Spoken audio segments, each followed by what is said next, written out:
Pak Kiai Arfi. Baik, terima kasih Bu Akvin. Assalamualaikum warahmatullahi wabarakatuh. Bismillah Waalaikumsalam. walhamdulillah wassalatu wassalamu ala Rasulillah Sayyidina Muhammadin ibn Abdullah wa ala alihi wa ashabihi wa mawalah wa la hawla wa la quwata illa billah. Rabbi syrah li sadri wa yassir li amri wa hlul 'uqdatam min lisani yafqahu qawli, amma ba'd. Yang saya hormati Pak Osep sebagai MOT dan Ibu Akvin sebagai moderator pada sesi kali ini. Yang saya hormati Ibu Bapak peserta pelatihan penyelia halal di Halal Institute. Alhamdulillah siang hari ini kita dapat berjumpa dan kita akan membahas hingga pukul 14.15 tentang konsep halal haram dalam perspektif syariat Islam dan beberapa contoh fatwa Majelis Ulama Indonesia terkait dengan pangan, obat-obatan, kosmetik, dan jasa. Ibu bapak para peserta yang saya hormati, berbicara tentang hal haram, tentu ini sebagai bagian dari ajaran agama kita, di mana umat Islam berkewajiban untuk menjalankan ajaran agamanya. Di antara ajaran agama yang harus kita perhatikan adalah mengkonsumsi sesuatu yang halal dan mengenakan sesuatu yang suci. Dalam hal ini, alhamdulillah perhatian pemerintah terhadap isu halal, kita bisa melihat ada satu payung hukum, Undang-Undang Nomor 33 Tahun 2014 yang direvisi dengan Undang-Undang Nomor 32 Tahun 2020. Nah, ini merupakan terobosan yang luar biasa untuk melindungi konsumen muslim di Indonesia. Dari undang-undang tadi kemudian lahir ada satu badan yang menjadi garda terdepan untuk menangani isu halal di Indonesia, yaitu Badan Penyelenggara Jaminan Produk Halal atau BPJPH, yang dalam menjalankan tugas fungsinya bersinergi dengan berbagai badan lembaga terkait seperti Komisi Fatwa, Majelis Ulama Indonesia, dan Badan Pengawas Obat dan Makanan atau BPOM.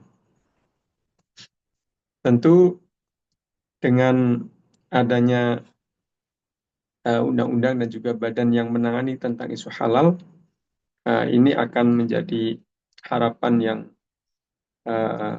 yang baik ya yang untuk kita umat Islam di Indonesia, sehingga aspek halal haram betul-betul diperhatikan oleh kita umat Islam dan tentu menjadi mudah untuk mengidentifikasi makanan-makanan yang halal yang sesuai dengan koridor syar'i. Berbicara tentang tentang halal haram, perlu juga kita kaitkan dengan maqasid syariah, tujuan syariat. Nah, ini para ulama memformulasikan maqasid syariah ke dalam 5 hal yang di sini saya cantumkan dalam makalah. Ada hifdzuddin, melindungi agama; hifdzun nafas, melindungi nyawa; hifdzul akal, melindungi akal; hifdzul mal, melindungi harta; dan hifdzun nasab, melindungi keturunan. 5 hal ini oleh para ulama dianggap sebagai tujuan syariat. Banyak hal yang kaitan dengan al-ahkam asy-syar'iyyah atau al-adillah asy-syar'iyyah, hukum dalil syar'i, itu selalu dikaitkan dengan maqasid syariah. Artinya harus betul-betul selaras dengan 5 hal yang dianggap sebagai maqasid syariah ini, tujuan syariat. Misalkan hifdzuddin, ketika orang memperhatikan aspek kehalalan dari apa yang ia konsumsi dan memperhatikan aspek kesucian dari apa yang ia kenakan, berarti dia sedang memperhatikan hifdzuddin, artinya melindungi agamanya, ajaran agama yang ia yakini, akidah yang ia yakini, itu dijaga diantaranya dengan mengamalkan ajaran-ajaran agamanya. Salah satunya adalah terkait dengan halal haram ini. Kemudian hifdzun nafas, melindungi nyawa. Tentu semua paham bahwa setiap orang ini hanya punya satu nyawa, tidak mempunyai nyawa cadangan. Maka dari itu harus betul-betul menjaga hak hidup nyawa setiap orang ini. Jangan sampai nyawanya itu sirna sia-sia, hilang begitu saja. Terkait dengan hifdzun nafas atau melindungi nyawa ini, para ulama misalkan mengharamkan al-madharat, segala sesuatu yang membahayakan. Racun misalkan. Racun ini mengancam nyawa seseorang jika dikonsumsi, membahayakan. Maka secara fikih dalam koridor syar'i, hukumnya haram dikonsumsi. Nah, itu hifdzun nafas, melindungi nyawa. Yang ketiga, hifdzul akal. Hifdzul akal, melindungi akal. Jadi, akal ini menjadi titik keistimewaan manusia jika dibandingkan dengan makhluk Allah yang lainnya. Artinya dengan akal, manusia mampu berinovasi, melakukan banyak terobosan, bahkan mengeksploitasi dan menaklukkan makhluk Allah yang lainnya. Manusia jika dibandingkan dengan bebatuan, dengan pepohonan, dengan lautan, dengan hewan-hewan, itu lebih unggul. Nah, di antara titik yang menjadikannya unggul itu adalah adanya akal ini. Makanya dalam penegasan Al-Quran, bahasanya itu, laqad khalaqnal insana fi ahsani taqwim. Manusia ini diciptakan dalam bentuk yang paripurna. Nah, paripurnanya manusia ini ada pada akalnya tadi. Pada akalnya tadi. Kemudian, kaitan dengan pembahasan kita, halal haram, karena akal ini dianggap sebagai titik keistimewaan, maka harus dijaga betul. Fungsi akal jangan sampai tidak maksimal, apalagi tidak berfungsi sama sekali. Nah, kaitan dengan hifdzul akal ini, menjaga fungsi akal, para ulama menetapkan tahrim atau hurmat tanawulil muskirat. Haram mengkonsumsi minuman yang memabukkan. Sesuatu yang memabukkan. Baik benda cair ataupun benda padat. Jadi yang memabukkan ini hukumnya haram dikonsumsi.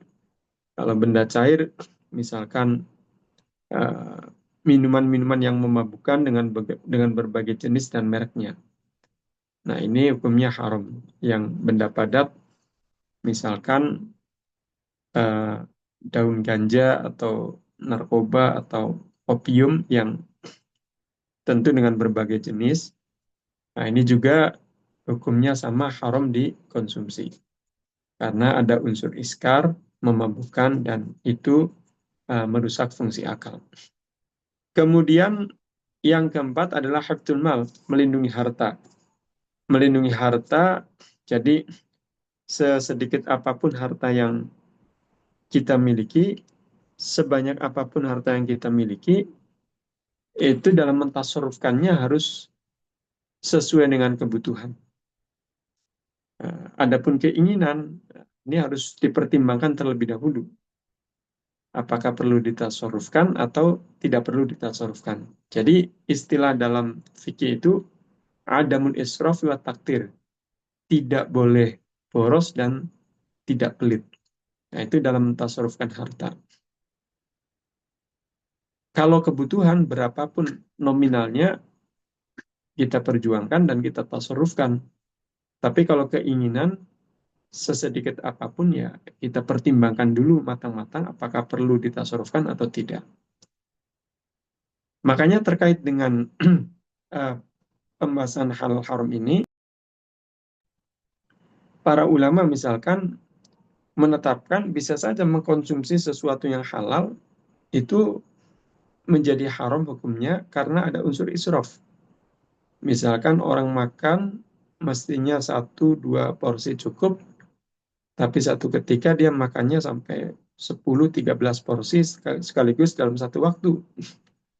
Nah ini walaupun yang dikonsumsi itu sesuatu yang halal, bahkan juga sudah berlabel halal, tapi karena ada unsur israf, menghambur-hamburkan harta, ya akhirnya berubah menjadi haram.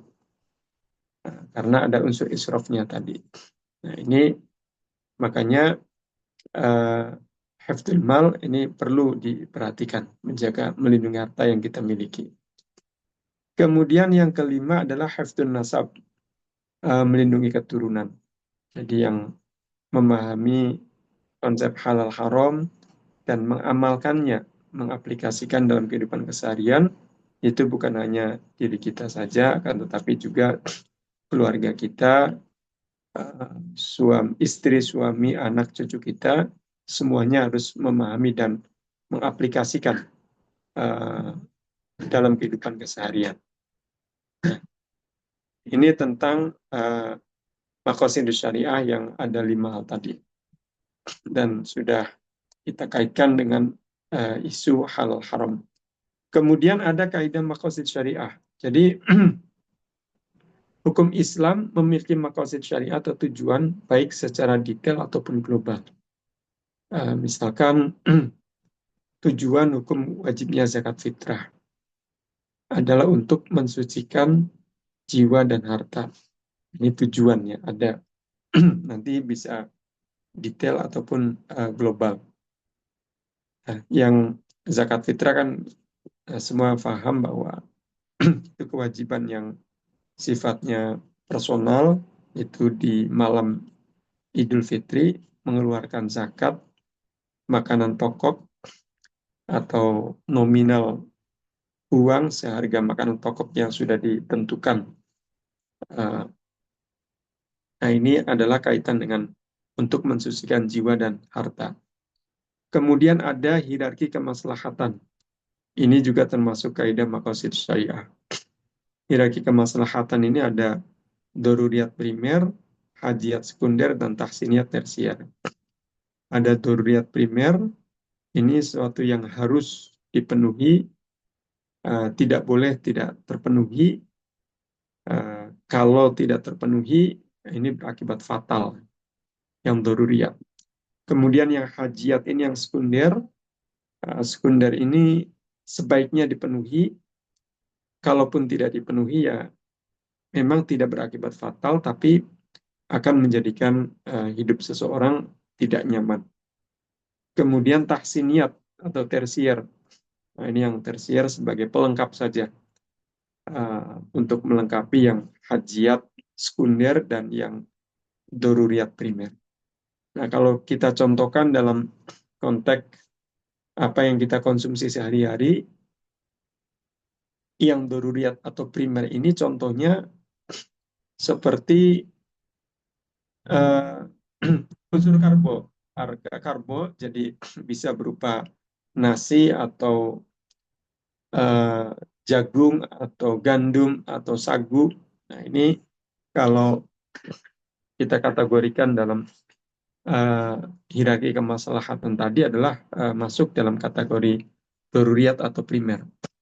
Kemudian yang hajiyat atau sekunder dalam contoh yang apa yang kita konsumsi sehari-hari seperti lauk pauk, ada ikan, ada daging, ada telur, ada tahu tempe, sayur, buah. Nah, itu semuanya masuk dalam kategori yang sekunder atau hajiyat tadi. Kemudian yang tersier, ini yang tahsiniyat ya, artinya untuk pelengkap saja. Kalau makan itu ya ada kerupuknya, ada sambelnya, ada bawang goreng. Nah, itu hanya sebagai pelengkap supaya makan lebih lahap dan lebih nikmat. Nah, itu hierarki kemaslahatan. Artinya ketika memahami ada yang daruriyat, hajat, tahsiniyat, maka eh, pola pikir kita harus betul-betul memprioritaskan apa yang harus diprioritaskan. Jangan kemudian yang tahsiniyat tersier diprioritaskan, sementara yang daruriyat primer dan hajat sekunder dinomor sekiankan. Kemudian masih kaitan dengan kaidah maqasid syariah, ada konsep maslahat dan mafsadat. Ini konsep maslahat dan mafsadat ini maksudnya maslahat dan mafsadat, manfaat dan bahaya ini akan menjadi salah satu barometer yang diperhatikan oleh para ulama ketika melakukan istihad, ketika ingin menetapkan satu fatwa misalkan, fatwa hukum fikih. Nah, itu nanti bisa saja di antara yang menjadi pertimbangannya adalah aspek maslahat dan mafsadat. Nah, ini kemudian ada al-ahkam asyariyah, Bapak Ibu para peserta yang saya hormati. Al-ahkam asyariyah atau hukum syariat. Nah, ini ada 5 yang saya cantumkan di makalah ini. Ada wajib, sunnah, haram, makruh, dan mubah. Saya kira ini sangat familiar. Ibu bapak para peserta sudah memahami tentang hukum syariat. Wajib ini adalah sesuatu yang harus dikerjakan, tidak boleh ditinggalkan. Contohnya seperti puasa di bulan suci Ramadan. Menahan lapar dahaga, tidak makan minum di waktu tertentu. Nah, itu hukumnya wajib. Artinya yang wajib ini kalau ada orang meninggalkan sengaja, sadar, dan tidak ada udzur, maka berdosa. Sengaja, sadar, dan tidak ada udzur. Ada orang meninggalkan puasa Ramadan. Tadi ada kesengajaan, kemudian sadar ya, dan tidak ada paksaan, kemudian tidak ada udzur misalkan. Nah, ini akan berdosa. Kemudian sunnah. Sunnah ini anjuran untuk mengerjakan. Jadi kalau wajib ini keharusan untuk mengerjakan, kalau sunnah ini hanya sebatas anjuran saja. Anjuran mengerjakan. Nah, ini eh, contohnya seperti mengawali buka puasa dengan makanan yang rasanya manis. Nah, itu hukumnya sunnah. Jadi ketika mau buka puasa, mengawali buka puasa, kita takjil dulu dengan sesuatu yang manis. Makanya buah kurma ketika bulan Ramadan itu sangat familiar. Buah kurma ini sangat banyak orang mencari buah kurma untuk apa dijadikan sebagai takjil selama bulan Ramadan untuk mengawali buka puasa. Nah, ini walaupun sebenarnya bukannya kurma ya, tapi apapun yang manis rasanya. Apapun yang manis rasanya itu sunnah untuk dijadikan sebagai takjil mengawali buka puasa. Kemudian haram. Haram ini harus meninggalkan atau harus ditinggalkan. Jadi kebalikannya wajib. Haram ini kebalikannya wajib. Kalau wajib harus mengerjakan, kalau haram harus meninggalkan. Nah, di antara contoh yang haram ini seperti mengkonsumsi sesuatu yang najis atau bangkai. Nah, itu hukumnya haram. Kalau ada orang melakukan dengan sengaja, sadar dan tidak ada udzur, maka hukumnya berdosa. Kemudian yang keempat adalah makruh. Nah, makruh ini anjuran untuk meninggalkan. Jadi hanya sebatas anjuran, bukan keharusan. Nah, kalau haram kebalikannya wajib, makruh ini kebalikannya sunnah. Makruh ini kebalikannya sunnah. Jadi hanya sebatas anjuran untuk meninggalkan. Para ulama memberikan contoh. Para ulama memberikan contoh makruh ini seperti mengkonsumsi sesuatu yang baunya menyengat ketika ingin berkumpul dengan orang banyak. Nah, itu hukumnya makruh. Ingin datang arisan atau kondangan, ingin hadir sholat Jumat atau sholat berjamaah di masjid, itu makruh mengkonsumsi bawang putih misalkan, atau bawang merah, atau eh, petai jengkol, atau buah durian. Nah, ini semuanya memiliki bau yang menyengat. Maka ketika kita ingin berkumpul dengan orang banyak, ya hukumnya makruh. Tapi jika ada orang melakukannya, ya tidak berdosa tentunya, karena ini hanya sebatas makruh saja, hanya anjuran untuk meninggalkan. Nah, kemudian yang kelima adalah mubah. Mubah ini uh, istilahnya netral ya, tidak ada keharusan untuk mengerjakan atau meninggalkan, dan juga tidak ada anjuran baik untuk mengerjakan ataupun meninggalkan.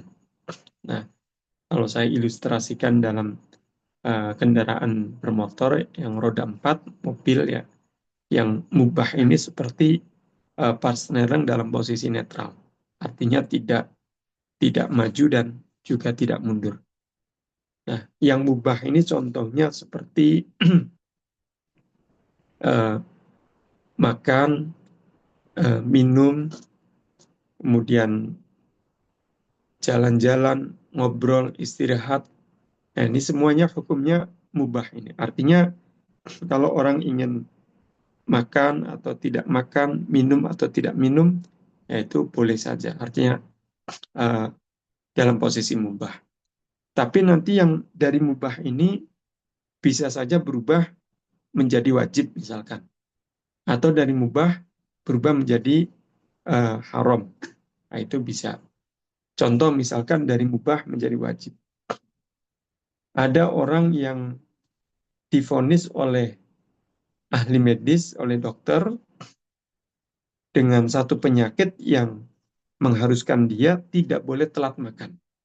Harus makan dan tepat waktu. Maka makan tepat waktu bagi orang tersebut hukumnya menjadi wajib. Nah, ini wajibnya tentu bukan karena mubahnya itu sendiri, tapi karena ada faktor eksternal yang menjadikan makan bagi orang tersebut hukumnya wajib. Begitu juga dari mubah berubah menjadi haram, misalkan makan ini mubah, boleh makan, boleh tidak.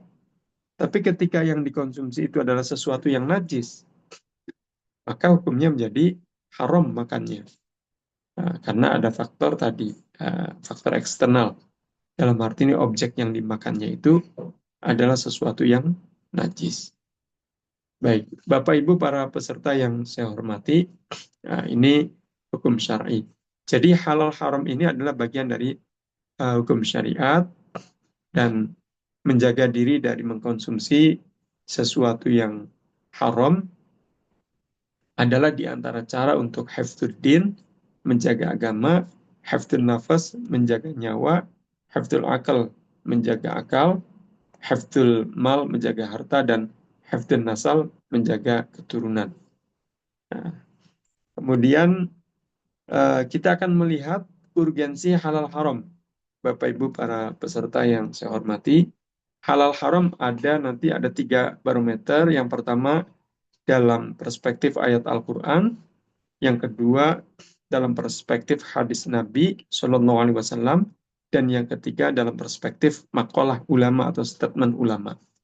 Ada 3 barometer yang saya cantumkan di sini untuk melihat seberapa urgennya halal haram. Nah, yang pertama ini ayat Al-Quran. Ada 2 ayat Al-Quran yang saya cantumkan di sini. Yang pertama, Quran Surat Al-Baqarah ayat 168. A'udzu billahi minasyaitonir rajim. Ya ayyuhan nasu kulu mimma fil ardi halalan thayyiba wa la tattabi'u khutuwati syaitan innahu lakum aduwwum mubin. Hai sekalian manusia, makanlah yang halal lagi baik dari apa yang terdapat di bumi, dan janganlah kamu mengikuti langkah-langkah syaitan. Karena sesungguhnya syaitan itu adalah musuh yang nyata bagimu. Nah, ini ayat 168 surat Al-Baqarah ini terkait dengan konsep halal. Jadi ada penegasan atau perintah untuk mengkonsumsi sesuatu yang halalan thayyibah, yang halal dan baik.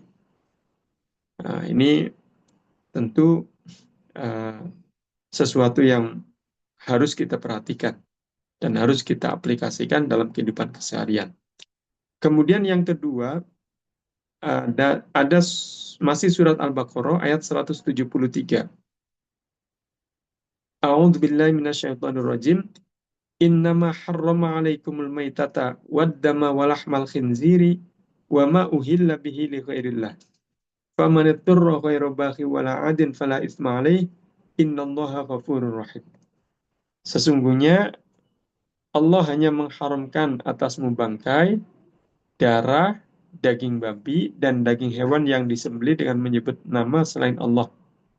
Tetapi barang siapa terpaksa memakannya, bukan karena menginginkannya dan tidak pula melampaui batas, maka tidak ada dosa baginya. Sungguh Allah Maha Pengampun, Maha Penyayang. Nah, ayat 173 surat Al-Baqarah ini terkait dengan konsep haram. Jadi ada beberapa hal yang dijelaskan hukum haramnya melalui ayat tadi. Di antaranya adalah bangkai. Bangkai binatang, apalagi bangkai orang, haram dikonsumsi. Kemudian darah, daging babi, dan daging hewan yang disembelih dengan menyebut asma selain Allah. Nah, ini juga haram dikonsumsi. Jadi kalau beberapa hal yang ditegaskan dalam ayat ini bukan berarti hanya ini yang diharamkan, akan tetapi ada banyak hal lain juga yang penjelasannya melalui ayat-ayat Al-Quran yang lain ataupun melalui hadis Nabi SAW atau melalui penjelasan para ulama. Jadi ini hanya beberapa hal yang dikategorikan sebagai sesuatu yang haram saja. Tadi ada bangkai, ada darah, daging babi, dan seterusnya. Baik, Bapak Ibu para peserta yang saya hormati, berikutnya barometer hadis Nabi SAW. Dalam hal ini ada dua hadis juga yang saya cantumkan.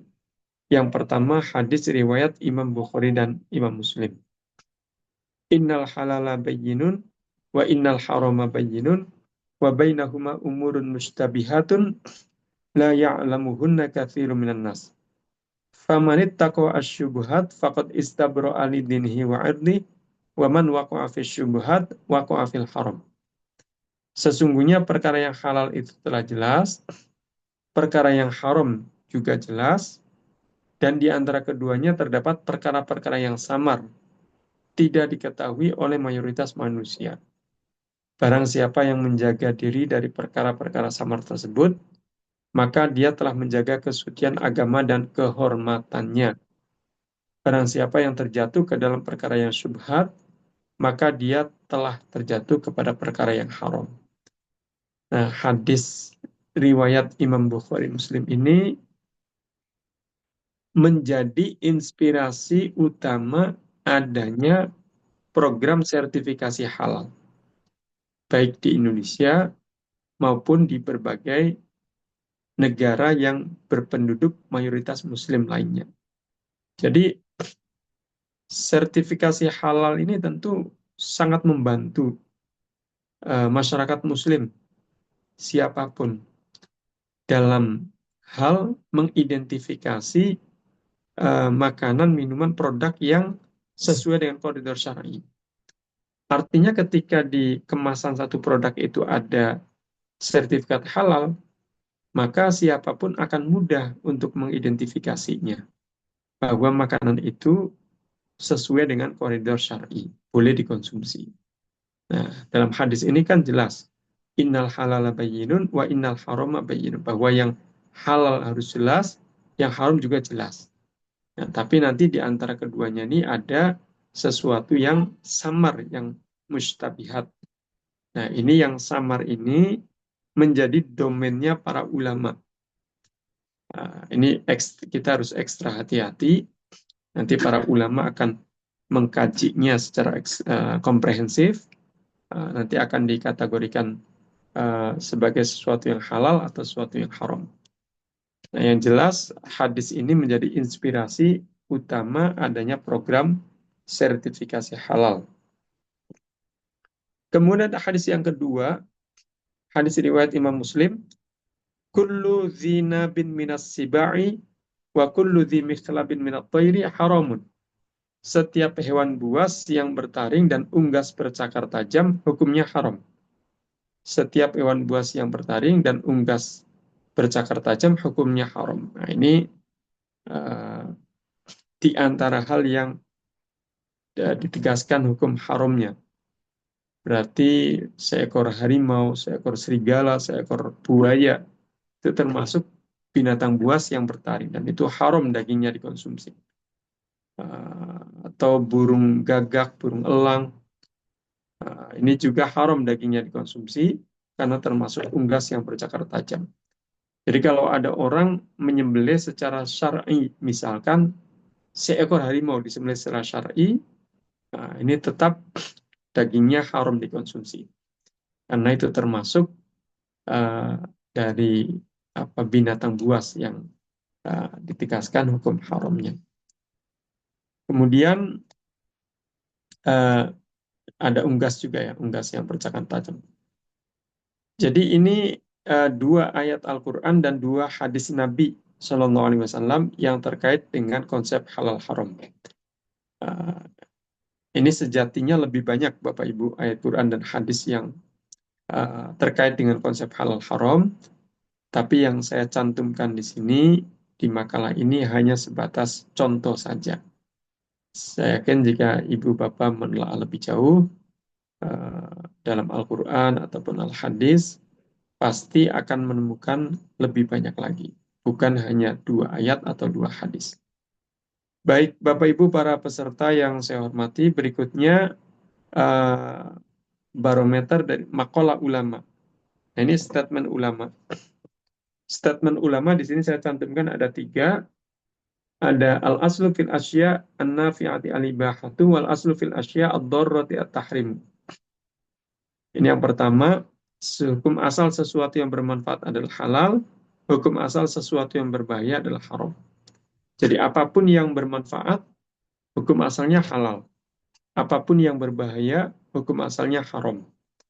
Nah, ini nanti walaupun dari hukum asal ini bisa berubah sesuai dengan konteksnya atau situasi dan kondisi, dan itu adalah domainnya para ulama untuk dalam beristihad ya.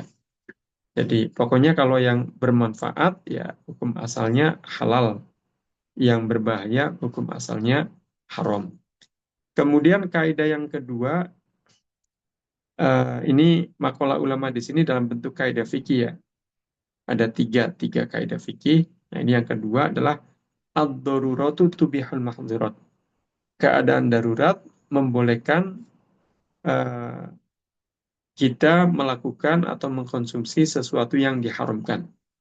Nah, ini keadaan darurat. Jadi, sesuatu kalau sudah masuk dalam konteks darurat, itu hukumnya bisa berubah dari hukum asalnya. Misalkan, mengkonsumsi sesuatu yang najis, sesuatu yang memabukkan, itu hukumnya haram. Tapi dalam konteks darurat, bisa menjadi halal, tapi ya tentu hanya disesuaikan dengan tingkat kedaruratannya. Misalkan ada orang lagi makan kemudian tersedak. Lagi makan tersedak, jangankan menelan, bernafas pun tidak bisa. Nah, ini tersedak ini membahayakan. Kalau tidak segera diatasi, maka bisa lewat, ini bisa meninggal dunia. karena tidak bisa bernafas. Maka ketika ada orang tersedak, dia harus segera minum air untuk menyelesaikan tersedaknya. Kalau misalkan satu ketika terjadi tersedak, kemudian tidak ada air yang halal, tidak ada air yang suci di sekitarnya, tapi adanya air yang haram, yang najis misalkan. Maka dalam konteks darurat tersedak ini ya, dia boleh untuk meminum yang haram tadi. Tapi tentu hanya sebatas untuk menghilangkan tersedaknya saja, untuk menghilangkan keadaan daruratnya saja. Nah, kalau sudah selesai tidak tersedak ya jangan kemudian terus diminum, dihabiskan. Nah, ini konteksnya adalah konteks darurat. Ad-daruratu tubihul mahdhurat. Keadaan darurat membolehkan kita melakukan atau mengkonsumsi sesuatu yang dilarang. Kemudian yang ketiga, makalah ulama dalam bentuk kaidah fikih di sini adalah idza sama al halal wal haramu ghulibal haram. Jika perkara halal dan haram berkumpul, maka yang dimenangkan adalah perkara yang haram. Nah, ini kita lihat misalkan contohnya. Contohnya misalkan ada orang punya potongan daging ayam hasil sembelihan. Ini halal. Tujuannya mau dimasak kemudian dikonsumsi. Pada saat yang sama dia juga punya potongan daging ayam yang bangkai, mati karena sakit. Nah, dipotong-potong tujuannya untuk dijadikan pakan ternak atau pupuk kandang. Nah, ada dua macam potongan daging ayam. Kemudian sebelum diproses oleh pemiliknya, tercampur antara potongan daging ayam yang hasil sembelihan syar'i tadi, yang halal, dengan potongan daging ayam yang bangkai mati tadi, yang haram. Setelah tercampur, tragisnya pemiliknya ini tidak mampu membedakan mana potongan daging ayam yang hasil sembelihan syar'i yang halal, tujuannya mau dimasak dan dikonsumsi, mana potongan daging ayam yang bangkai mati tadi yang mau dijadikan pakan ternak atau pupuk kandang. Nah, dalam kondisi seperti ini, pemiliknya tidak mampu membedakan, maka berlakulah kaidah fikih tadi, idza stama'al halalu wal haramu ghulibal haram. Jika perkara halal dan haram berkumpul, maka yang dimenangkan adalah perkara yang haram. Maka semua potongan daging ayam tadi hukumnya haram dikonsumsi. Karena tadi pemiliknya tidak mampu membedakan, memisahkan mana yang potongan daging ayam yang halal, mana potongan daging ayam yang haram tadi. Nah, ini tiga kaidah fikih atau makalah ulama terkait dengan urgensi halal haram. Sama seperti ayat Al-Quran dan hadis, artinya jika ibu bapak menelaah lebih jauh dalam kutubus syariah, dalam kitab-kitab fikih, pasti bapak ibu akan menemukan lebih banyak lagi kaidah-kaidah fikih makalah ulama yang terkait dengan konsep halal haram. Baik bapak ibu para peserta yang saya hormati, berikutnya ada istilah makanan yang halal dan thayyib. Halal dan thayyibah. Tadi sudah disinggung dalam ayat Al-Quran, ya ayuhan nasu kulu mimma fil ardi halalan thayyiban. Hai manusia sekalian, makanlah yang halal lagi baik dari apa yang terdapat di bumi. Nah, ini ada halalan thayyiban. Di sini juga ada ayat yang lain, surat Al-Maidah ayat 88. Wa kulu mimma razaqakumullahu halalan thayyiban. Wattaqullaha alladzi antum bihi mu'minun. Dan makanlah dari apa yang telah diberikan Allah kepadamu sebagai rezeki yang halal dan baik, dan bertakwalah kepada Allah yang kamu beriman kepadanya. Nah, ini juga terkait dengan perintah untuk mengkonsumsi sesuatu yang halal dan thayyib. Jadi istilah halal ini kan jenis makanan yang boleh dikonsumsi dan tidak diharamkan. Kemudian istilah thayyib di sini adalah jenis makanan yang bisa dinikmati, memberi manfaat karena telah memenuhi standar kesehatan, gizinya, proteinnya, higienisnya, dan lain-lain, tidak madorot bagi kesehatan fisik dan psikis, serta diperoleh dengan cara yang halal dan elegan. Jadi nanti orang mengkonsumsi sesuatu itu ketika dia konsumsi, bisa jadi hukumnya haram misalkan. Atau hukumnya halal, halal toyib, atau misalkan halalnya ghairu toyib. Nah ini contoh kalau yang haram jelas ya. Misalkan orang makan sesuatu yang najis. Nah, ini hukumnya haram. Uh, Kalau yang halal toyib, halal dan baik, misalkan orang makan kue, kondisinya masih layak dikonsumsi. Kemudian didapatkan dengan cara yang elegan. Yang elegan dia dengan membuat sendiri atau membeli dari satu tempat atau dikasih dari orang lain misalkan.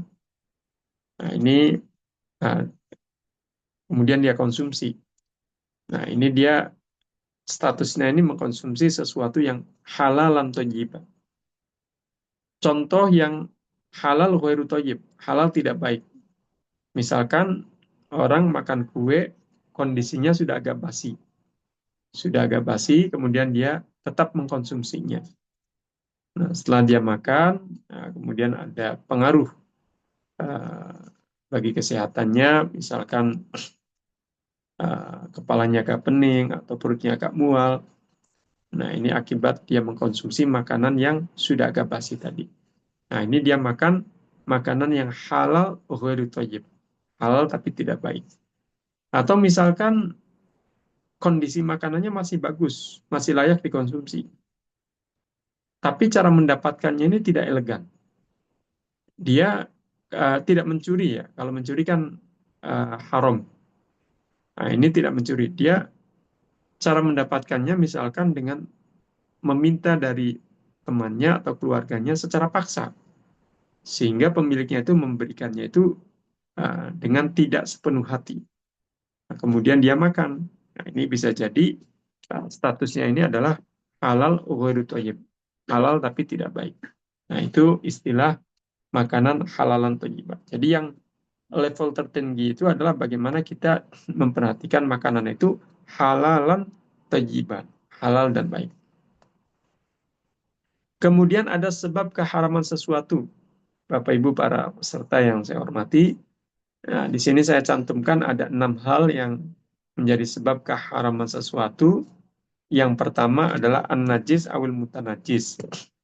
Najis atau terkena najis. Yang najis seperti darah, kotoran binatang, tinja dan air seni manusia. Nah, ini najis. Banyak contoh-contoh najis yang di situ hukumnya haram dikonsumsi. Kemudian yang mutanajis. Al-mutanajis ini terkontaminasi najis, terkena najis. Misalkan ada orang mau makan buah apel, kemudian jatuh buah apel tadi menimpa kotoran binatang. Nah, dalam keadaan buah apel tadi terkena kotoran binatang, belum disucikan, belum dibilas dengan air, sampai bersih, maka hukumnya haram dikonsumsi. Tapi jika buah apel tadi yang terkena kotoran binatang kemudian disiram lagi dengan air sampai bersih, maka ketika sudah bersih, hukumnya kembali halal dikonsumsi. Nah, itu yang mutanajis, yang terkena najis. Kemudian berikutnya adalah al-qadar awil khobath, kotor dan jijik, seperti kecoa dan belatung. Berikutnya ad-doror, membahayakan, seperti racun. Hukumnya haram dikonsumsi. Kemudian al-iskar, memabukkan, seperti minuman yang memabukkan. Khamr, khamr ini minuman yang memabukkan, atau dan narkoba, juga haram dikonsumsi. Kemudian al-muftarisah, binatang buas, seperti serigala dan elang. Ini juga haram dikonsumsi. Kemudian al-barmaiyah, binatang amfibi, seperti katak dan sesilia, juga dagingnya haram dikonsumsi. Nah, ini beberapa hal yang dianggap sebagai sebab keharaman sesuatu. Kemudian ada istilah suci najis, Bapak Ibu para peserta yang saya hormati. suci najis ini sangat erat terkait dengan halal haram. Suci adalah keadaan tidak terkena najis dan atau tidak sedang berhadas baik kecil ataupun besar. Najis adalah sesuatu yang kotor yang mencegah keabsahan ibadah dan kehalalan sesuatu. Nah, ini najis. Para ulama membagi najis ada 3 macam. Ada najis mukhaffafa ringan, najis mutawasito sedang, dan najis mughalladh berat. Nah, ini ada saya cantumkan di makalah. Ada najis mukhaffafa. Ini mohon slide berikutnya, Bu Arvin.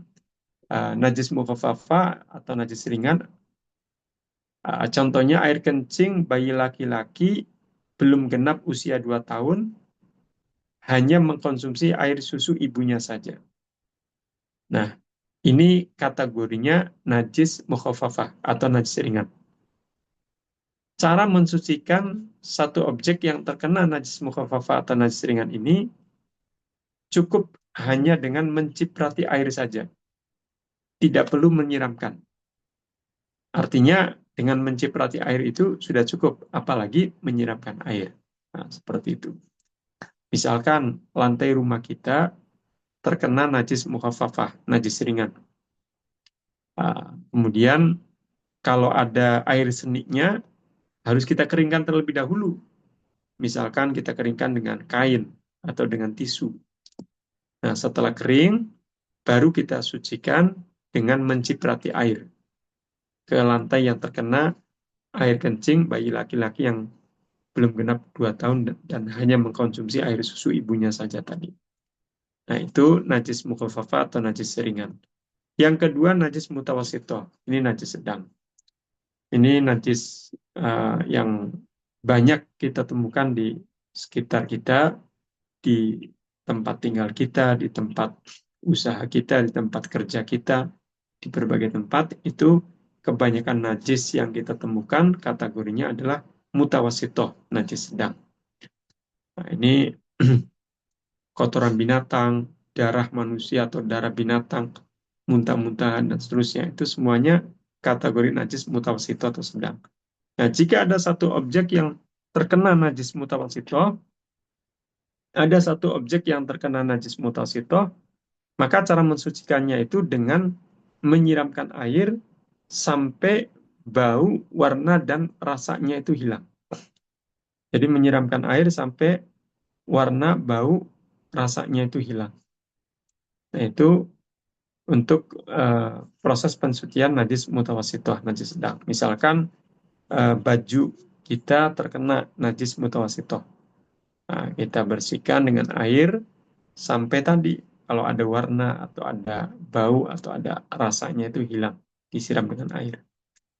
Kalau sudah diproses seperti tadi, maka dianggap suci. Kemudian yang ketiga adalah najis mughalladhah, najis berat. Ini najis dari unsur anjing dan babi.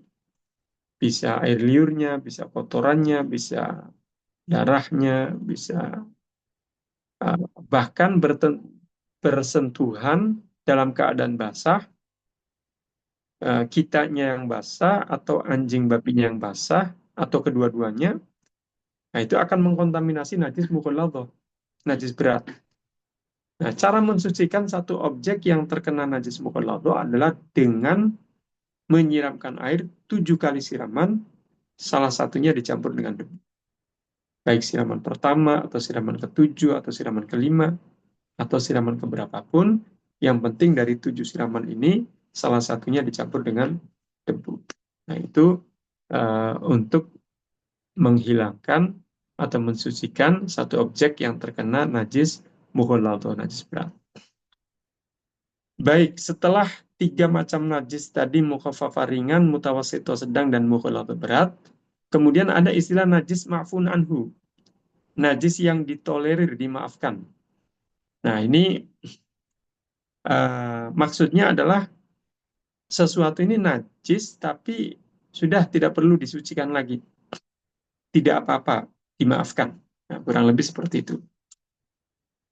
Contoh najis-najis yang ma'fun anhu, seperti bangkai binatang yang ketika masih hidup kemudian dilukai, tidak mengeluarkan darah yang mengalir. Jadi ada bangkai binatang, binatang ini ketika masih hidup kemudian dilukai, itu tidak mengeluarkan darah yang mengalir. Nah itu hukumnya najisnya itu ma'fun anhu, dimaafkan. Misalkan bangkai capung, bangkai kecoa, bangkai cicak, bangkai lalat. Nah ini semuanya ini kategorinya najis, tapi ma'fun anhu, dimaafkan. Tidak perlu disucikan lagi jika ada satu objek yang terkena bangkai-bangkai tadi. Makanya kalau misalkan ada orang ingin menikmati secangkir kopi atau teh atau coklat, ketika dia ingin meminumnya, dia menemukan bangkai lalat di cangkir tadi. Nah, ada bangkai lalat. Nah, ini hukumnya ya najis maafun anhu, najis yang dimaafkan. Ya sudah, tetap secangkir kopinya, tehnya ini masih boleh dikonsumsi, masih halal diminum. Bangkainya dibuang dulu, bangkai lalatnya, kemudian teh dan kopinya ini masih halal untuk dikonsumsi. Karena itu kategorinya adalah najis ma'fun anhu, yang dimaafkan. Kemudian contoh lain najis yang ma'fun anhu yang dimaafkan. Ada fenomena yang mungkin juga terjadi di sekitar Bapak Ibu. Orang jualan, lokasinya dekat dengan titik-titik yang najis. Dekat dengan selokan, dekat dengan pembuangan sampah. Dia jualan kue, jualan gorengan. Nah, kemudian di situ banyak sekali lalat berterbangan. Lalat terbang dari selokan hingga ke gorengan, dari tempat sampah hingga ke kue-kuean dan seterusnya. Nah, ini kelihatan secara kasat mata. Bagaimana hukumnya? Nah, secara fikih itu hukumnya najis. Tapi ma'fun anhu, dimaafkan. Karena sulit untuk dihindari. Kategori umumul balwa, suatu yang sangat sulit untuk dihindari. Nah, akhirnya ya kue-kuean, makanan-makanan gorengan yang ada tadi walaupun dihinggapi lalat yang berterbangan ke sana kemari dari selokan, dari tempat sampah dan seterusnya, yaitu tetap halal dikonsumsi. Nah, itu contoh najis yang ma'fun anhu, yang dimaafkan. Kemudian contoh lain misalkan asap pembakaran daging babi atau anjing. Ada orang lagi bakar daging anjing atau daging babi, kemudian terkena baju kita atau badan kita, juga oleh para ulama ini dianggap sebagai najis yang ma'fun anhu, yang dimaafkan. Artinya najis tapi tidak perlu untuk disucikan lagi. Baik, Bapak Ibu para peserta yang saya hormati, kemudian relasi antara suci najis dengan halal haram. Sesuatu yang halal dikonsumsi bisa menjadi haram jika mutanajis, terkena najis. Contohnya tadi, buah apel yang mau dimakan jatuh menimpa kotoran binatang. Dalam keadaan buah apel ini terkena kotoran binatang, belum disucikan dengan air, maka hukumnya haram dikonsumsi. Tapi kalau disucikan dengan air dan suci kembali, bersih kembali, maka kembali halal dikonsumsi. Kemudian relasi yang kedua, sesuatu yang suci tidak otomatis halal dikonsumsi. Sesuatu ini suci, tapi ya tidak mesti halal dikonsumsi. Seperti narkoba misalkan. Narkoba ini atau daun ganja misalkan. Ini suci. Ada orang sholat di saku bajunya ada daun ganja atau ada narkoba. Nah ini sholatnya sah karena suci. Tapi kalau dikonsumsi hukumnya haram. Karena ada unsur iskar, memabukkan, merusak fungsi akal. Kemudian relasi yang ketiga, halal haram identik dengan apa yang dikonsumsi, suci najis identik dengan apa yang dikenakan. Buah ini halal, minuman itu haram, daging itu haram. Nah, ini halal haram dikonsumsi. Kalau suci najis, baju ini suci, sajadah ini najis, uh, piring atau sendok ini najis misalkan atau suci. Nah, itu yang digunakan atau dikenakan. Tapi untuk sertifikat halal itu mencakup sesuatu yang dikonsumsi dan juga sesuatu yang dikenakan atau digunakan. Jadi bukan hanya terbatas pada sesuatu yang dikonsumsi saja. Kalau kaitannya dengan sertifikat halal. Makanya ada kosmetik diberi sertifikat halal. Nah itu ya uh, walaupun digunakan, tapi kaitannya kalau kosmetik kan digunakan di wajah kita atau di tubuh kita, khususnya para perempuan ya menggunakan kosmetik. Kalau misalkan kosmetiknya itu ada bahan najisnya, nanti akibatnya fatal ketika sholat. Nah, sholatnya tidak sah karena di antara syaratnya sholat itu ya harus suci pakaiannya, kemudian badannya, kemudian tempatnya. Nah, itu suci suci najis. Kemudian misalkan ada lagi yang digunakan tapi disertifikat halal seperti freezer atau kulkas, lemari es. Itu ada yang diberi logo halal. Kenapa demikian? Karena freezer lemari es ini kan digunakan untuk menyimpan banyak makanan, bahan-bahan makanan. Nah, kata pakar elektronik, ini freezer kulkas ini ada satu komponen pendingin yang komponen pendinginnya itu yang bisa saja terbuat dari unsur babi atau terbuat dari unsur selain babi. Artinya kalau freezer lemari es kulkas itu terbuat dari unsur babi, otomatis pendinginnya terbuat dari unsur babi, otomatis ini akan fatal akibatnya. Nanti makanan, kue, daging, sayur, buah yang ada di dalamnya itu akan terkontaminasi oleh najis. Dan najisnya najis mukhallat atau najis berat, yang tentu sangat riskan untuk disucikannya, mensucikannya.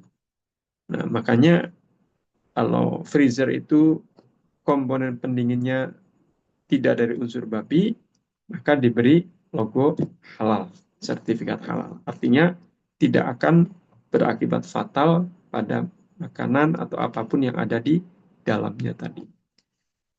Baik, Bapak Ibu para peserta yang saya hormati, kemudian kita akan membahas tentang fatwa ulama. Jadi fatwa hukum fikih, fatwa adalah ketetapan hukum fikih yang dikeluarkan oleh ulama, baik secara individu maupun kolektif. Fatwa bisa dikeluarkan oleh perorangan, individu, ataupun lembaga kolektif. Jadi Kiai Fulan, Ajengan Fulan, Tuan Guru Fulan bisa mengeluarkan fatwa. Fatwa tentang apapun, tentu dalam perspektif hukum fikih ya, hukum syar'i. Fatwa tentang warisan, fatwa tentang pernikahan, fatwa tentang keuangan, fatwa tentang banyak hal. Nah, kemudian yang lembaga misalkan Komisi Fatwa Majelis Ulama Indonesia atau Lembaga Bahsul Masail Pengurus Besar Nahdlatul Ulama atau Majelis Tarjih Muhammadiyah mengeluarkan fatwa. Nah, ini juga boleh, ini berarti lembaga secara kolektif. Yang meminta fatwanya juga sama, bisa perorangan, bisa juga kolektif lembaga. Misalkan Kementerian Kesehatan meminta fatwa kepada MUI terkait dengan hukum vaksin COVID-19 misalkan. Kemudian Komisi Fatwa MUI mengeluarkan fatwa tentang hukum vaksin COVID-19 dan seterusnya. Nah, ini terkait dengan fatwa. Kemudian dalil fatwa. Tapi tadi fatwa secara umumnya, artinya boleh individu ataupun kolektif, lembaga. Tapi kalau fatwanya itu terkait dengan fatwa produk halal yang menjadi acuan BPJPH, Badan Penyelenggara Jaminan Produk Halal mengeluarkan sertifikat halal, maka yang berwenang mengeluarkan fatwa itu hanya lembaga, tidak bisa perorangan. Dan lembaganya pun hanya dua. Yang pertama, Komisi Fatwa Majelis Ulama Indonesia untuk skema reguler. Kemudian yang kedua, Komite Fatwa BPJPH, fatwa untuk skema self-declare. Nah, itu selain dua lembaga tadi, tidak berwenang untuk mengeluarkan fatwa produk halal. Jadi hanya dua kalau kaitannya dengan fatwa produk halal. Adapun fatwa-fatwa yang lain itu bisa perorangan ulama secara perorangan atau lembaga. Kemudian dalil fatwa sebagaimana dalil ulama ketika beristihad melakukan istinbatul ahkam syar'iyyah, mengambil kesimpulan hukum fikih, di antaranya adalah Al-Qur'an, kemudian As-Sunnah, kemudian Al-Ijma', kemudian Al-Qiyas, dan berbagai dalil-dalil syar'i yang lain. Kemudian contoh fatwa, ini kita langsung pada contoh fatwa. Ada fatwa MUI terkait dengan penyembelihan hewan. Ini fatwa nomor 12 tahun 2009. Jadi intinya bahwa penyembelihan standar proses penyembelihan hewan ini, pertama penyembelihan dilaksanakan dengan niat menyembelih dan menyebut asma Allah.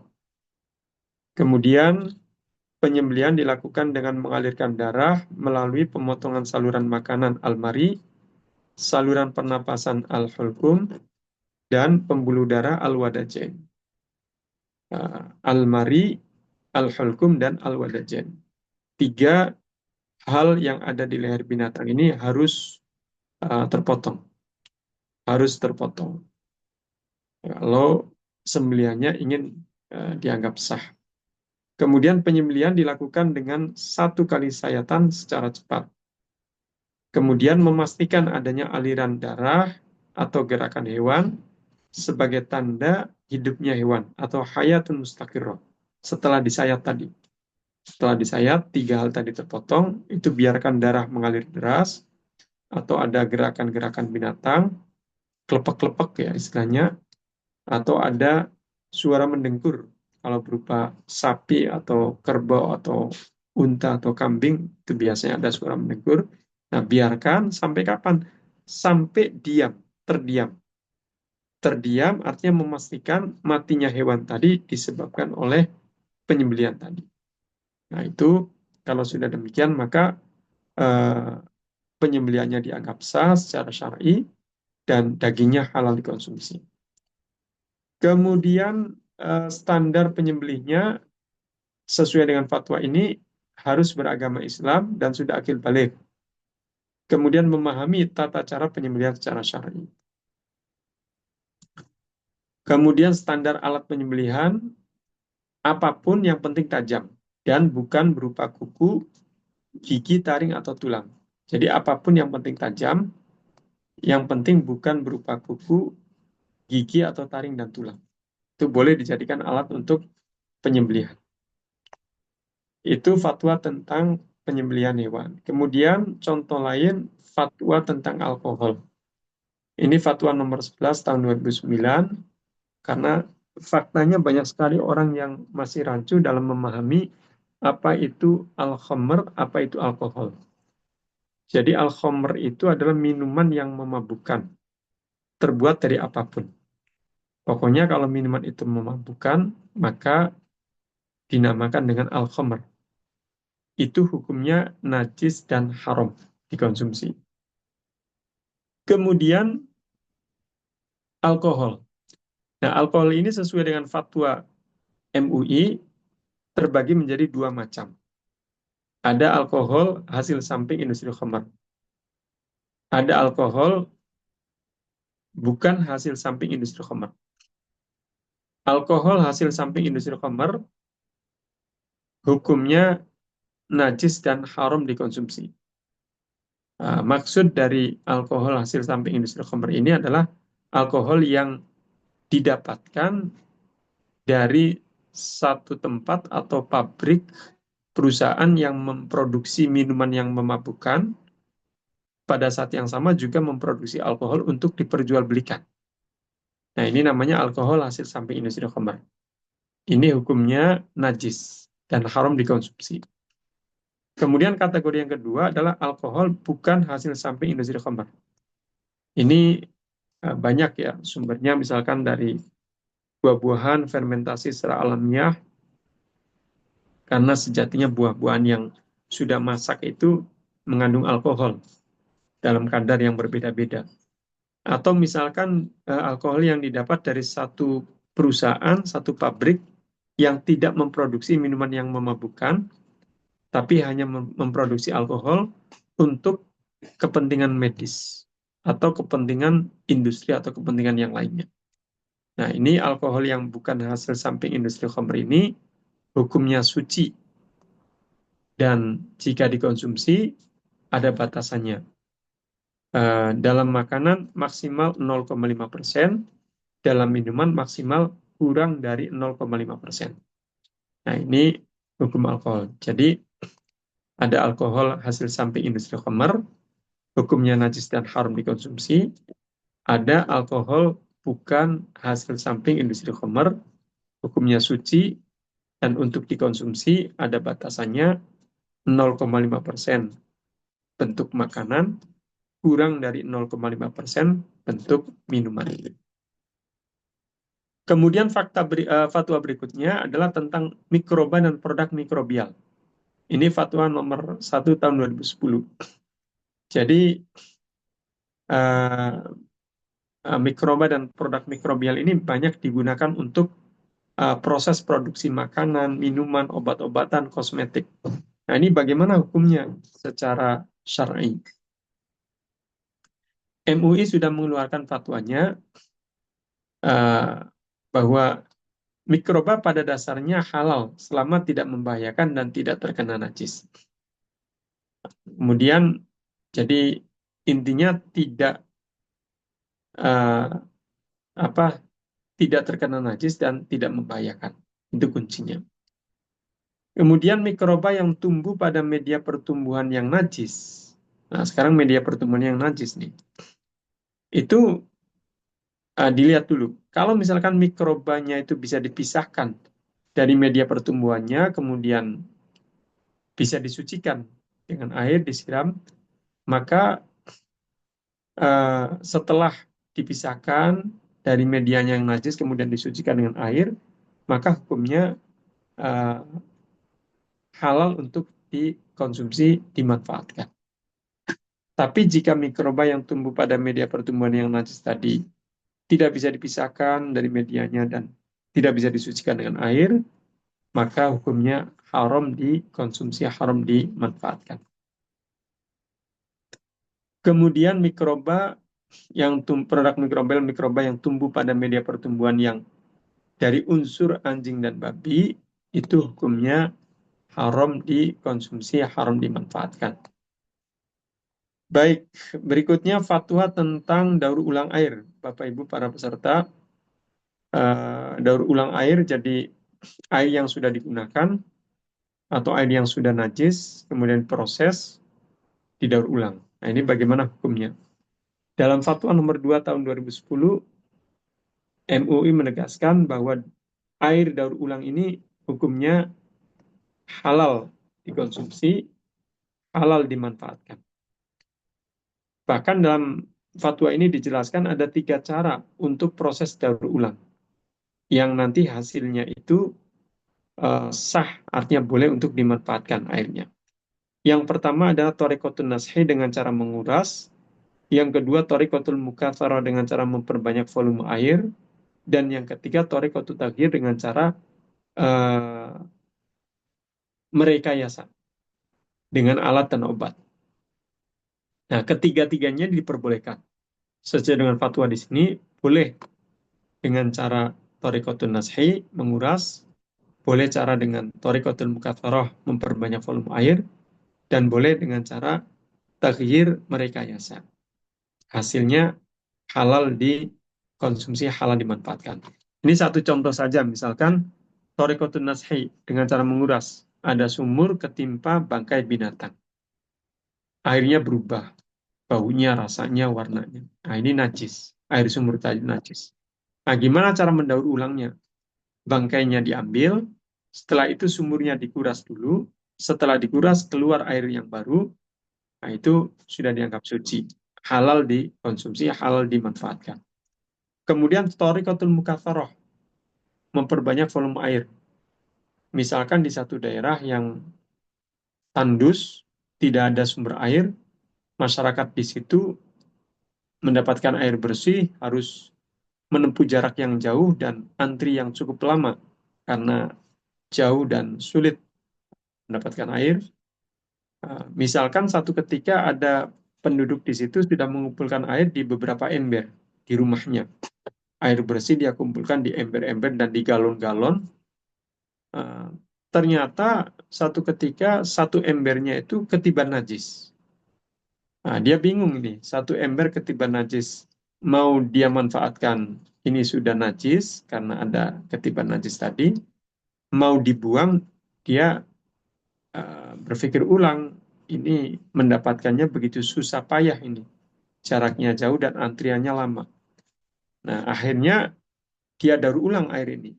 Yang satu ember kena najis ini, najisnya dibuang, kemudian dia daur ulang dengan thoriqatun mukatsarah, dengan memperbanyak volume air.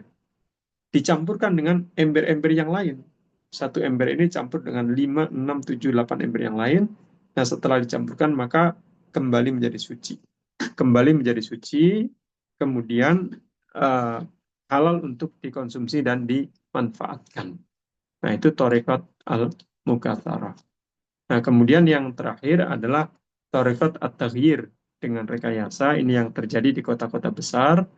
Ada beberapa daerah yang krisis air bersih, sehingga air yang sudah digunakan, yang mengalir, sudah mengalir di selokan, yang sudah keruh, itu diproses lagi dengan menggunakan alat dan obat.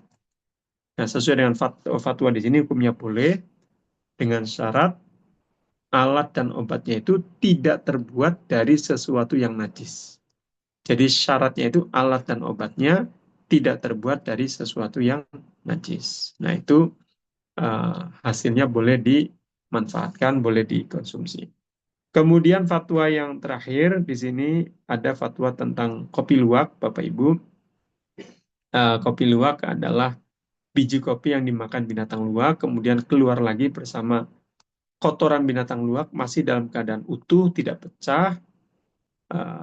Ini bagaimana hukumnya? Ini boleh. Ini ketika biji kopi tadi keluar bersama kotoran binatang luwak, asalkan masih dalam keadaan utuh ya bijinya, uh, kemudian disucikan terlebih dahulu dengan air, dibilas dengan air sampai bersih, setelah itu ditumbuk menjadi bubuk kopi, dan setelah itu diseduh menjadi minuman kopi. Nah, ini boleh halal dikonsumsi. Tapi kalau misalkan biji kopi yang dimakan binatang luwak tadi keluar bersama ampas kotoran binatang luwak itu sudah hancur, maka ini tidak bisa diproses untuk menjadi minuman kopi luwak karena itu sudah najis dan tidak bisa disucikan. Baik, Bapak Ibu para peserta yang saya hormati, itu sebagai prolog pendahuluan dari pembahasan tema kita tentang konsep halal haram dan juga fatwa Majelis Ulama Indonesia terkait dengan pangan, obat-obatan, kosmetik, dan jasa. Kita masih ada waktu kurang lebih 30 menit bisa kita gunakan untuk diskusi tentang tema ini. Baik, saya kembalikan kepada Ibu Afin sebagai moderator pada sesi kali ini. Baik, terima kasih banyak Pak Kiai atas waktu dan pemaparannya. Mohon izin Bapak dan Ibu, boleh silahkan kita berdiskusi, masih ada waktu. Silahkan yang ingin berdiskusi untuk raise hand terlebih dahulu. Assalamualaikum Ustaz. Waalaikumsalam. Waalaikumsalam warahmatullahi. Ya, Izin silakan. berkenan, pertama kali saya terkait belajar terkait dengan fikih halal haram. Ustaz, bagaimana hukumnya jika kita membuat sebuah makanan tetapi kita membelinya dari produk-produk yang belum ada halal-halalnya Ustaz? Contohnya seperti terigu atau misalnya minyak curah. Apakah kita sudah bisa mendefinisikan bahwa bahan tersebut sudah halal atau bagaimana Ustaz? Baik. Dengan Pak siapa? Mohon maaf. Dengan Mulyana Ustaz. Pak Mulyana. Baik. Ini langsung saja dijawab ya, Bu Afin. Iya, Pak Kiai silahkan. Baik, tadi pertanyaan dari Pak Mulyana terkait dengan membuat makanan yang bahan bakunya itu belum ada sertifikat halal. Nah, ini bagaimana? Jadi misalkan bahan bakunya dari tepung atau dari ada minyak, ada gula, ada apa. Intinya sesuatu yang halal tapi belum ada sertifikat halal. Jadi begini Bapak Ibu para peserta yang saya hormati, eh, makanan yang kita konsumsi ini kalau hanya sekedar untuk kita konsumsi, maka acuannya adalah pastikan bahwa makanan itu bahan bakunya prosesnya itu clear, suci, tidak terkontaminasi najis dan sesuatu yang halal tentunya. Nah, ini kalau kita hanya sebatas sebagai konsumen, kita ingin makan apa gorengan, ingin makan kue, ya kita kalau membuat sendiri ya kita buat dengan bahan-bahan yang halal dan suci. Setelah itu kita konsumsi. Nah ini boleh. Tapi kalau untuk kaitan dengan pengajuan sertifikat halal, nah tentu ada regulasi, ada aturan khusus yang harus dipenuhi agar pengajuan sertifikat halalnya itu eh, dikabulkan, artinya mendapatkan sertifikat halal. Misalkan Bapak Ibu sebagai eh, memiliki usaha di bidang makanan, minuman, atau obat atau kosmetik yang tentu produknya itu akan diedarkan di tengah masyarakat, diperjualbelikan. Nah, membutuhkan sertifikat halal. Nah, tentu eh, ada aturan-aturan yang harus dipenuhi. Makanya bahan bakunya juga nanti misalkan dari pihak ketiga apakah sudah bersertifikat halal atau belum. Nah, ini menjadi aturan khusus kaitan dengan pengajuan sertifikat halal. Kemudian eh, artinya sertifikatnya apakah dari dalam negeri atau dari luar negeri, apakah sudah expire atau belum. Nah, ini menjadi hal yang harus diperhatikan. Jadi kalau kaitan dengan pengajuan sertifikat halal, maka bahan-bahan baku yang bahan baku, bahan tambahan, bahan penolong semuanya itu harus clear dan harus bersertifikat halal. Nah, ini sebagai aturan atau regulasi terkait dengan pengajuan sertifikat halal. Adapun kalau hanya sekedar kita sebagai konsumen, kita hanya mengkonsumsi, kita bikin makanan sendiri, kemudian kita konsumsi, ya itu cukup kita pastikan bahwa bahan-bahan bakunya adalah sesuatu yang halal dan sesuatu yang suci. Ya, itu Pak Mulyana jawabannya. Syukur Ustaz. Ya, Baik, sama-sama. terima kasih Pak Mulyana. Selanjutnya Pak Abdul Wahab, silahkan Pak.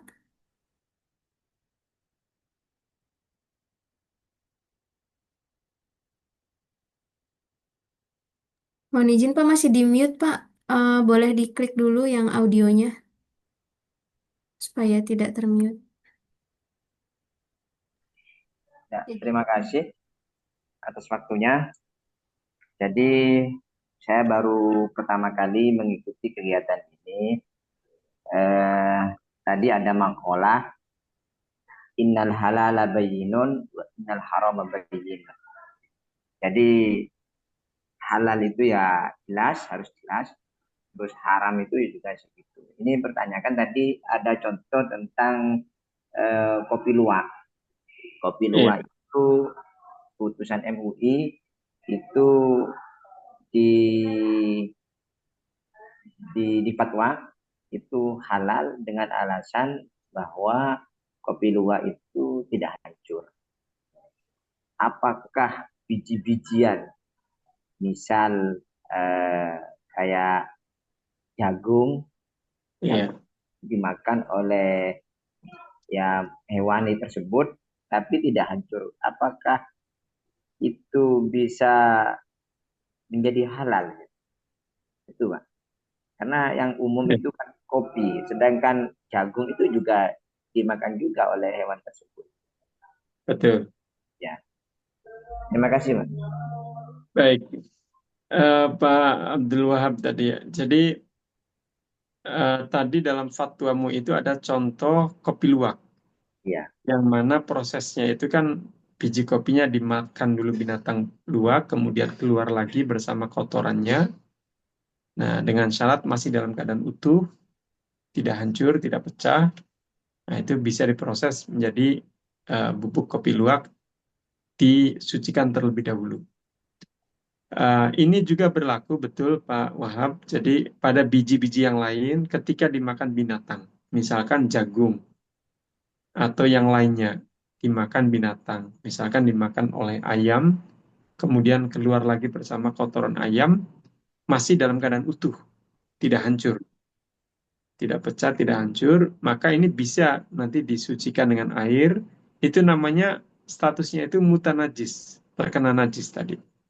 Biji jagungnya atau biji kopinya itu mutanajis, terkena najis, maka bisa disucikan dengan air, disiram dengan air sampai bersih, kemudian setelah itu dianggap suci. Nah, kalau sudah dianggap suci, maka bisa untuk diproses berikutnya, misalkan untuk menjadi makanan atau diproses yang lainnya. Nah, itu jawabannya Pak Abdul Wahab. Ya, terima kasih Pak. Iya, sama-sama. Baik, terima kasih banyak Pak Abdul Wahab. Selanjutnya Bu Dewi Hastuti, silakan Bu. Ya, Assalamualaikum Pak Tri. Waalaikumsalam. Ya, Silakan Bu Dewi. terkait untuk bahan baku yang disuplai. Namun kan belum ada sertifikat halalnya. Selain kita bisa memastikan Mohon bahwa maaf, bahan yang suaranya eh, kecil, Bu. sudah terdengar, Pak? Iya, sudah, sudah. Sudah ya. Oke.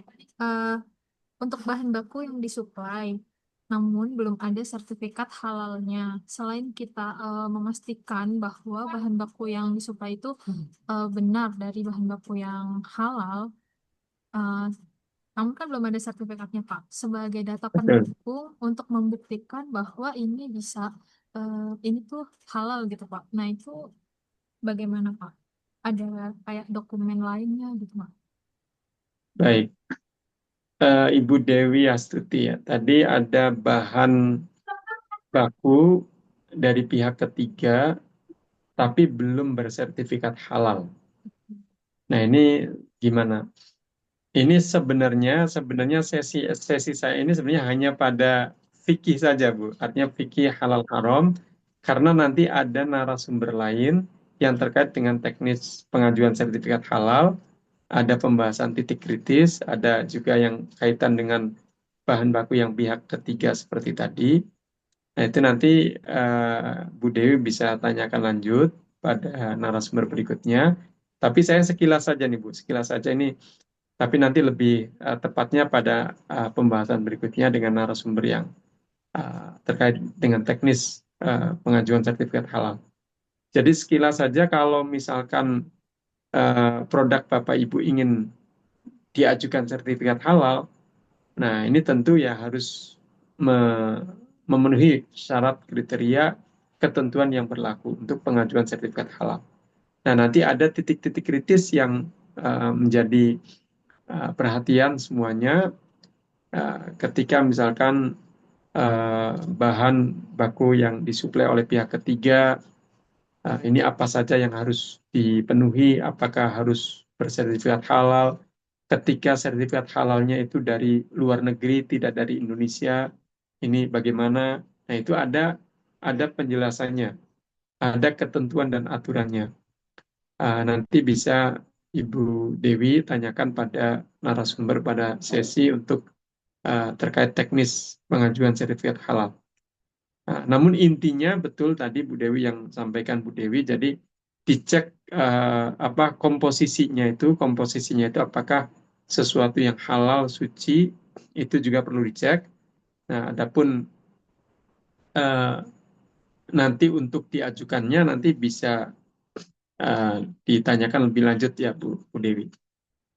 Baik, itu jawabannya. Baik, terima kasih Pak Kiai. Ya Bu Dewi, untuk pertanyaan Ibu nanti mungkin akan lebih tepat ditanyakan di sesi materi SCPH dan juga terkait penyusunan daftar bahan di esok pagi, gitu Bu Dewi ya. Kemudian selanjutnya dari Ibu Fitri Puspita Putri, silahkan Ibu. Baik, terima kasih Bu Alvin Melania untuk kesempatan bertanya. Assalamualaikum warahmatullahi wabarakatuh. Waalaikumsalam. Oke, izin tanya, kalau hukum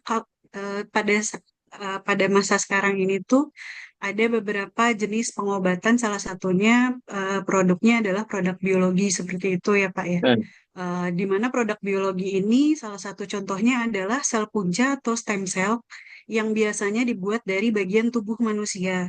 Salah satunya seperti misalnya tali pusar bayi yang baru lahir, sumsum tulang belakang, ataupun darah.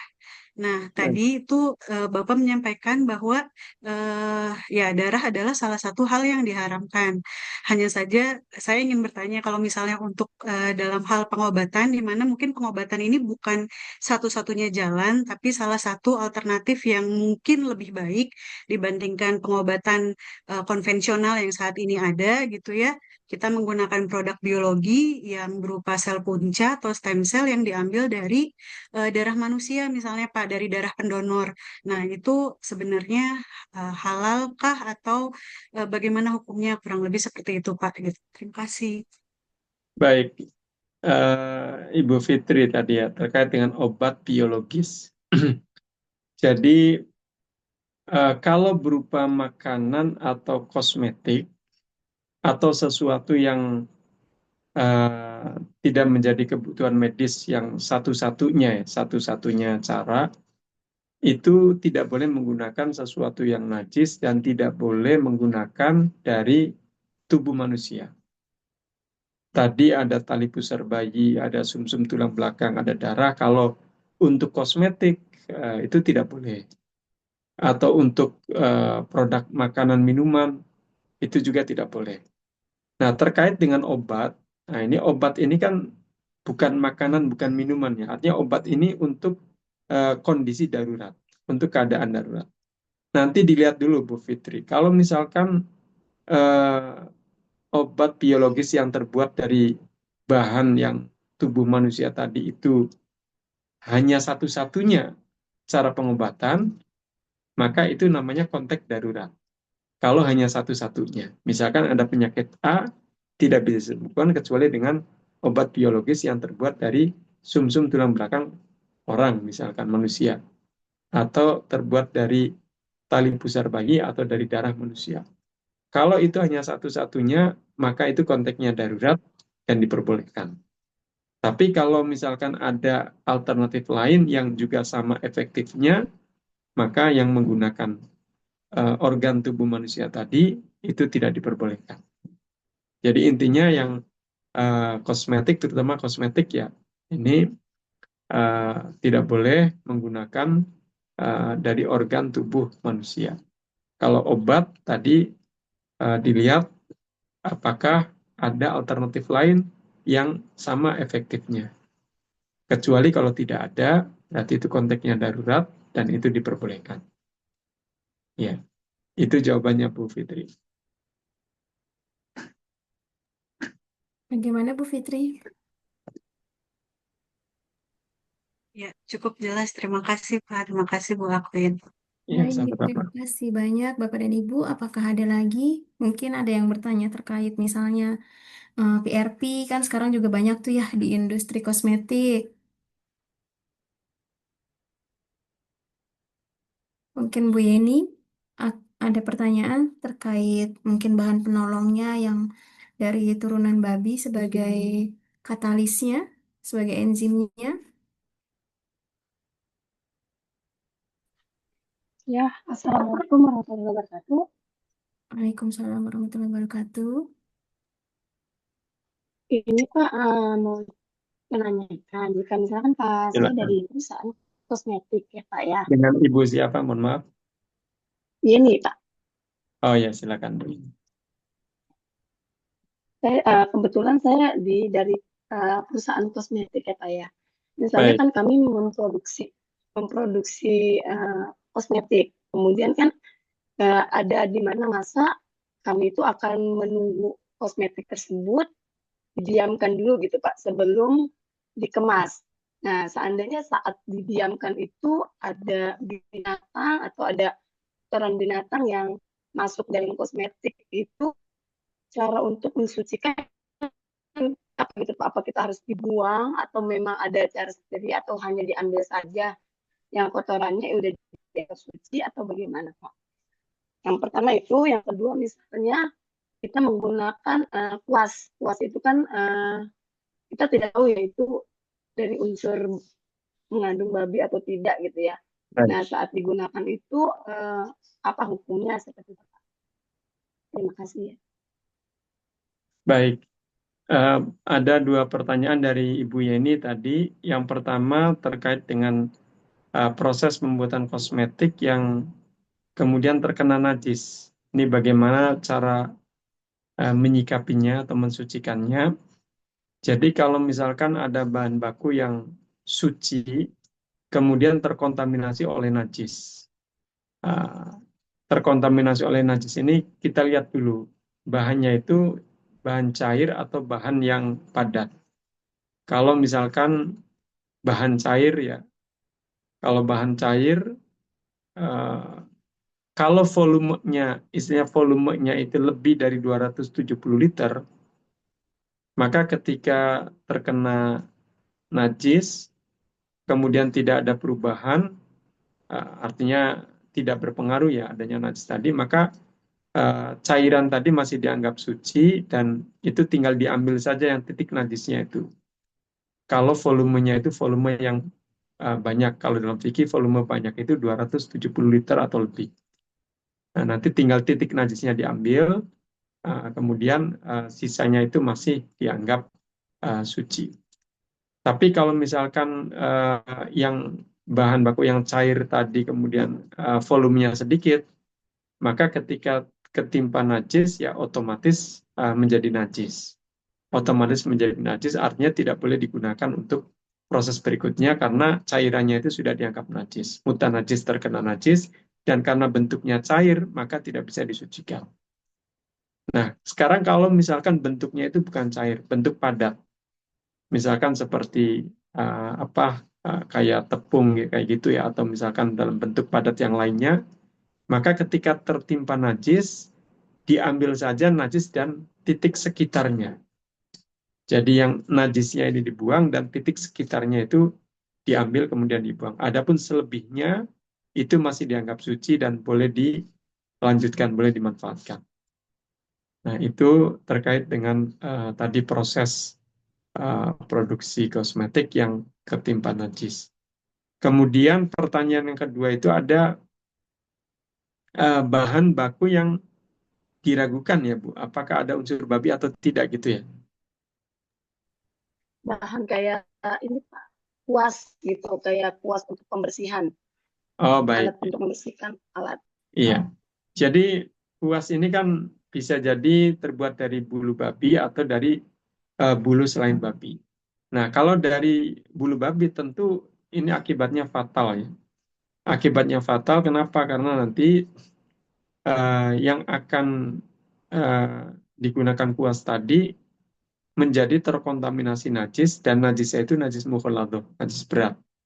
Yang tadi dalam pensuciannya itu harus 7 kali siraman, salah satunya dicampur dengan debu. Jadi harus diperhatikan betul kuasnya ini harus bukan dari unsur babi. Artinya selain dari bulu babi. Kalau misalkan dari bulu babi ya ini akibatnya fatal, Bu Yeni dan Bapak Ibu semuanya. Ya, misalkan juga sama, ada orang bikin kue, ada martabak atau kue cookies atau brownies ya. Kemudian dia bikin bahan bakunya suci, halal, clear, semuanya clear, halal suci. Tapi kemudian pada proses akhirnya dia ingin mengoles martabaknya itu dengan keju atau dengan coklat atau dengan selai, kue cookiesnya, kue browniesnya. Nah kemudian dia gunakan kuasnya itu dari unsur babi, artinya kuas yang bulunya itu bulu babi. Nah ini endingnya ini akhirnya menjadikan fatal. Ketika dia oles, maka martabaknya itu menjadi mutanajis, terkena najis, dan najisnya najis mukhaladhah, najis berat, unsur babi. Kue cookiesnya, browniesnya, rotinya, nah ini akibatnya fatal. Maka harus diyakinkan betul, dipastikan bahwa kuas yang digunakan itu bukan dari bulu babi. Iya, itu jawabannya Bu. Ya. Maaf Pak, kalau seandainya sudah terjadi, misalkan kita tidak tahu ya Pak ya, sudah Iya, terjadi, berarti untuk produknya itu sudah pasti najis dan alatnya pun terkena najis tadi itu ya Pak ya. Berarti kalau untuk mungkin alat sudah bisa dibersihkan dengan tadi cara 7 kali pembersihan itu berarti sudah bisa digunakan lagi atau bagaimana? iya. Kalau alat, maksudnya alat yang terkontaminasi najis babi ya, Bu. Iya, kalau alat bisa. Jadi kalau alat, misalkan ada, taruhlah sendok atau garpu atau pisau atau apa yang seperti alat tadi ya, terkena najis mughaladh, najis berat, nah ini bisa kita sucikan. Kita sucikan 7 kali siraman, salah satunya campur debu. Setelah itu maka suci kembali. Boleh kita manfaatkan lagi. Pisaunya, garpunya, piringnya, sendoknya, itu boleh kita gunakan lagi. Nah, kalau makanan atau produk, nanti dilihat dulu. Kalau cair kan sulit untuk disucikan. Kalau produknya itu cair, terkena najis mukholado. Nah, ini kan susah dicucikan karena bentuknya cair. Nah, maka itu kalau yang cair ya sudah, akhirnya akibatnya fatal ya sudah, produknya tidak bisa digunakan. Tapi kalau produknya ini padat bentuknya, bentuk padat, kemudian terkena tadi ada yang keoles dengan kuas yang dari bulu babi misalkan atau dari unsur babi. Nah, nanti kita cara mensucikannya ya kita ambil saja yang kita olesnya, kita buang, sisanya itu masih dianggap suci. Yang tidak terkenanya itu masih dianggap suci. Iya, itu Bu Yani. Baik Pak, terima kasih. Iya, sama-sama. Terima kasih Bu Yeni. Mohon izin Pak Kiai, apa boleh satu pertanyaan lagi? Boleh, silakan. Advin. Silakan Bu Dia, satu pertanyaan saja ya Bu, karena sudah Ya, 14:11. ya Bu. Assalamualaikum warahmatullahi wabarakatuh. Eh, Waalaikumsalam warahmatullahi wabarakatuh. Silakan Bu. Pak Syarul, saya mau nanya menyambung dari pertanyaan Bu Yeni tadi. Kebetulan kami kan juga memakai kuas gitu ya Pak untuk apa sediaan kosmetik untuk blush on atau untuk eyeshadow apa gitu ya Pak. Nah kalau Baik. misalnya tadi kan Bapak menyebutkan kalau dia dari bulu babi itu kan nggak boleh ya karena haram gitu ya Pak. Misal kalau itu Iya, ada keterangan kita dapat dari supplier keterangan misalnya itu dari bulu eh, kuda poni kadang suka ada gitu Pak keterangan dari iya. bulu kuda. Nah, apakah itu kita harus mengecek sampai mundur lagi apakah si kudanya ini disembelih dengan cara apa Nah, ya Pak? Jadi itu atau hanya iya. sebatas oh ini dari kuda bukan dari babi. Udah sampai di situ kita bisa menerima atau masih harus dirunut lagi ke belakang Pak? Oh Gitu. iya, baik. Ini Pak pertanyaannya.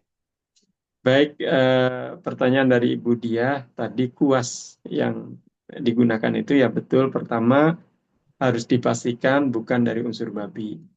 Nah, kalau sudah dipastikan dan sudah pasti, misalkan dari unsur selain babi, contohnya dari kuda misalkan, atau yang lainnya. Nah, apakah perlu ditelusur lebih jauh lagi bagaimana proses penyembelihan atau? Nah, ini tidak perlu. Karena bulu ini termasuk yang dianggap suci ketika sudah berpisah atau terpotong dari induknya, dari binatangnya. Jadi kalau ada bulu kuda atau ayam atau apapun, kalau sudah terpotong, terpisah dari induknya, dari apa organ tubuhnya itu dianggapnya suci. Suci artinya boleh dimanfaatkan, termasuk juga boleh digunakan untuk kuas tadi, untuk kuas dan untuk digunakan sesuai dengan kebutuhan. Jadi tidak perlu menelusuri lebih uh, jauh lagi, Bu Dia. Yang penting pastikan itu bukan dari unsur babi. Ya, itu jawabannya. Ya, makasih Pak. Iya, sama-sama. Terima kasih banyak Ibu Dia serta Pak Kiai. Mohon izin Bapak dan Ibu, karena waktu kita sudah memasuki pukul 14.14, maka untuk sesi kedua kali ini terkait konsep halal dan haram bersama Pak Kiai Haji Arwani Syaroji sudah selesai. Silakan Bapak Ibu mengisi absen jika ada yang belum. Terima kasih banyak Pak Kiai untuk waktu dan juga Iya, kesempatannya. sama-sama.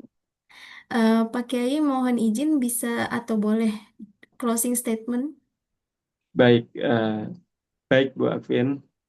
Bapak Ibu para peserta yang saya hormati, Alhamdulillah kita sudah menyelesaikan pembahasan tentang konsep halal haram dan fatwa Majelis Ulama Indonesia terkait dengan pangan, obat-obatan, kosmetik, dan jasa.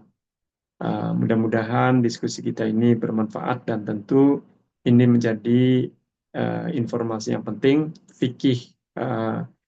Hukum fikih terkait pangan, obat-obatan, kosmetik ini penting untuk Bapak Ibu pahami, karena sebagai penyelia halal tentu harus juga memahami tentang fikih yang terkait dengan makanan, minuman, obat-obatan, dan kosmetik. Saya merekomendasikan Bapak Ibu untuk membaca, menelaah hasil-hasil fatwa MUI. Bisa secara online di website atau download secara gratis filenya untuk ditelaah, dibaca-baca, karena ini sangat bermanfaat untuk Bapak Ibu di kemudian hari sebagai penyelia halal. Baik, itu saja closing statement dari saya. Saya mohon maaf jika ada kekurangan dan kekhilafan selama presentasi dan diskusi. Akhirul kalam, wassalamualaikum warahmatullahi wabarakatuh. Waalaikumsalam warahmatullahi wabarakatuh.